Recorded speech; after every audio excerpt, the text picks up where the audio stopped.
अस्सलाम वालेकुम, welcome back to my YouTube channel cooking in my style. आज है मेरे पास कच्चे आम जिन्हें कैरी भी कहा जाता है। इनका बनाएंगे शरबत।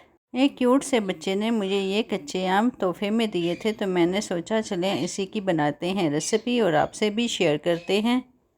तो चलें स्टार्ट करते हैं रेसिपी। बिस्मिल्लाहिर्रहमानिर्रहीम। सबसे पहले कैरी को अच्छे से धोना है और इसकी स्किन को करना है रिमूव। कैरी का मैंने छिलका उतार दिया है और इसकी गुठली भी रिमूव कर दी है। सेकंड चीज़, मेरे पास फ्रेश पुदीना है और लेमन है। तुख मुलंगा को भी हम पानी में भिगो के रख देते हैं ताकि ये अच्छे से फूल जाए। अब एक ब्लेंडर में सबसे पहले जाएगी कैरी, साथ ही इसमें वॉश की हुई पुदीने की पत्तियां भी हम शामिल कर देंगे। 2 अदद लेमन को भी हम इसमें निचोड़ लेंगे।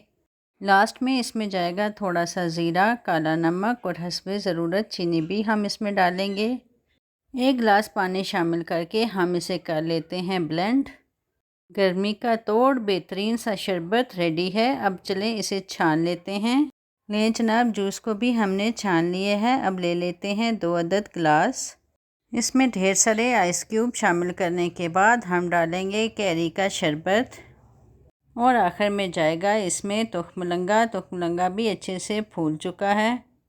तो चलें अब चलते हैं फाइनल लुक की तरफ। तो लें जनाब, मज़ेदार सा कैरी का शरबत रेडी है।